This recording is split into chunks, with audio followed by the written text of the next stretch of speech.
The session that I found to be most helpful in the program was Crocodile. Crocodile requires two players playing against each other only using drop shots. Once a player has played a drop shot, he must then return behind the first line of the court. This promotes player movement and players lunging into their drop shots, so it is more game realistic.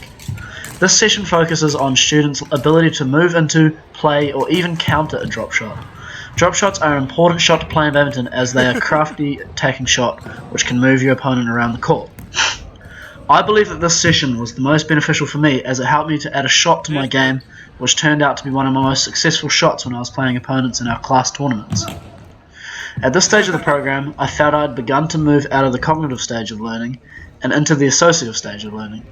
This is where I began to make fewer errors and was starting to become more confident in my skills. I believe that this session was made for learners who were in the associative stage or higher. A drop shot is not an easy shot to play as it takes an understanding of angular momentum and projectile motion. At this stage of the program, I felt I had begun to understand these concepts more in badminton. The type of feedback that I was receiving during this session was both external and internal. Internally, I had knowledge of results as I could see when my drop shots were executed well and when they weren't. This gave me the feedback on how I needed to alter my drop shot so that it was more successful, this being either angular release or projectile motion. I was also receiving external feedback from my teacher, Mr. Gunderson. One thing he noticed was when I was moving back to anticipate the next drop shot from my opponent, I wasn't getting my racket back to neutral. By doing this, it became easier for me to get my racket into a position where I could play a more effective drop shot. Knowledge of performance becomes important as a learner is transitioning into the associative stage of learning, as you begin to refine your skills with little tweaks and how you play certain shots become more important. The type of practice that was used during this session was distributed. This is because playing towards a point will allow the player to have a break in between points won or lost. This gives the player time to receive any feedback for their shots in between points. It is also part of the practice as it only focuses on one specific shot in badminton, the drop shot. Part practice is very useful to help refine skills and correct errors that may be in the player's game. This is very important in the associative stage, as learners become more confident in their game. Because you are playing another player, it is also a problem-solving drill. Having an opponent allows you to simulate game scenarios, which can also help to refine your skill. Using my awareness of projectile motion, I was able to refine my drop shot during this session. During earlier sessions in class tournaments and the pre-testing, I noticed that a lot of my drop shots were hitting the net. Through internal feedback and an understanding of projectile motion, I realized that the solution for this was for me to open up my racket face, giving myself a greater angle of release. What I started noticing is that this made the shuttlecock have a better angle to clear the net and made the shuttlecock land close to the net on the other side, forcing my opponent to play a tougher shot.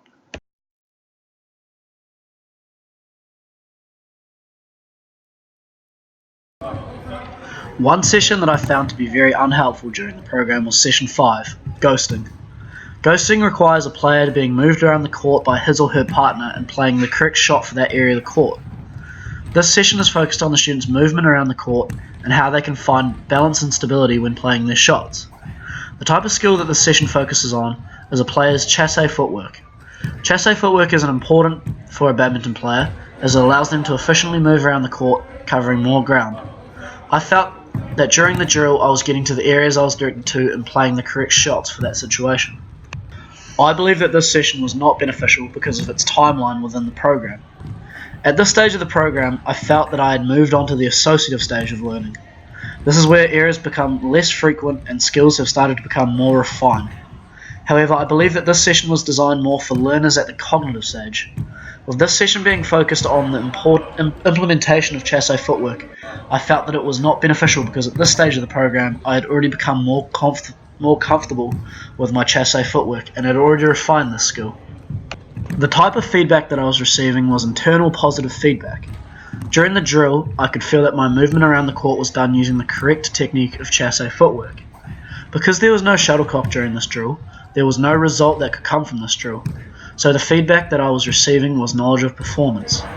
Knowledge of performance becomes very important as learners move into the associative stage, as they are struggling to understand why they are making mistakes and require advice about how they executed the skill, but know they have a better kinesthetic sense of what performance should feel like. The type of practice that was used in this session was mental rehearsal.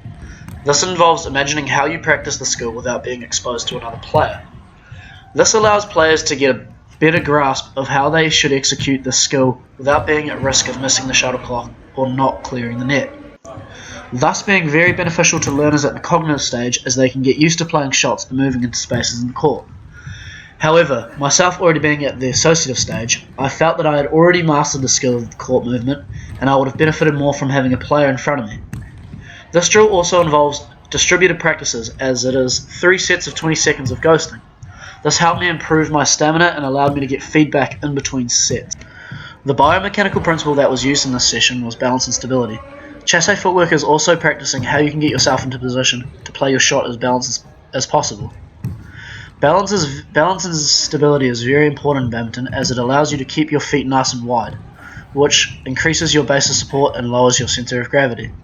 Doing this allows you to be more stable when playing your shots, which gives you more control over where you can place the shuttlecock, which can allow you to play your opponent to positions that can give you advantage in games. One modification that I would make to the PIP would be changing when you do certain sessions, specifically the ghosting session.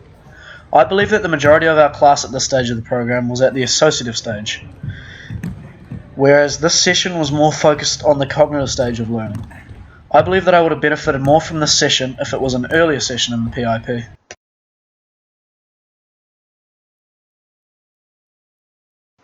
I believe that this program included many aspects of the socio-cultural factors of gender stereotypes. Gender stereotypes focuses on the principle of one gender having more dominant traits in one particular role in our societies. It can also unjustly determine the roles of genders in our community. One obvious role that gender stereotypes had in our badminton PIP was that when we were teaming up to compete in our drills and sessions, it was likely that you would see a student participate with someone who was the same gender as them. It was common that you see males go with males and females go with females.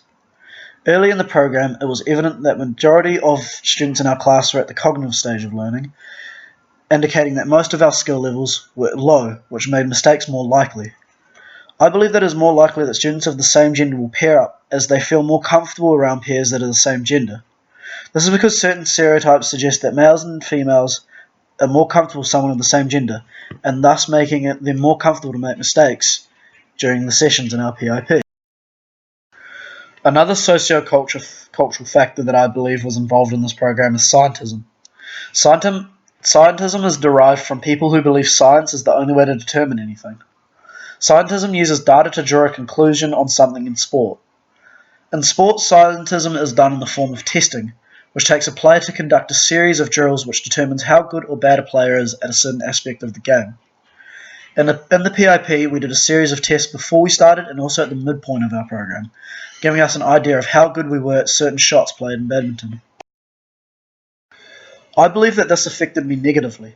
I don't believe scientism was very accurate in the PIP testing. During our testing period, we had to play a shot into certain areas to get a score out of 10. I believe that these shots were not an accurate representation of how they should be played in a badminton game, but instead of how well you can get into those areas during a drill. For the deep serve in particular, I felt that I was focusing on trying to get into the back of the court during the testing. This translated into my games, and I felt that I was just lobbing my serves up, which allowed my opponents to just play smash shots on me. This made me have to change the way I was serving so that my opponents could not get on top of them to smash them, which began to open up my game and made me more competitive. A perfect assumption for scientism is the NFL Draft Combine. This takes a select number of college draft prospects and puts them into a testing period on how well they do athletically, for comparisons with other draft prospects. I believe the perfect challenge for this is Tom Brady. During the NFL Combine, Brady didn't score well in the Combine testing, and thus he was overlooked ahead of many other players in his position. Brady was drafted with the 199th pick in the draft in 2000, and during his career he has gone on to win 3 league MVPs, 6 Super Bowl rings, and 4 Super Bowl MVPs. He is considered the greatest football player of all time and at the pinnacle of sport. Brady's ability to read the game, among other things, defies what he can and can't do athletically, and thus overruling scientism.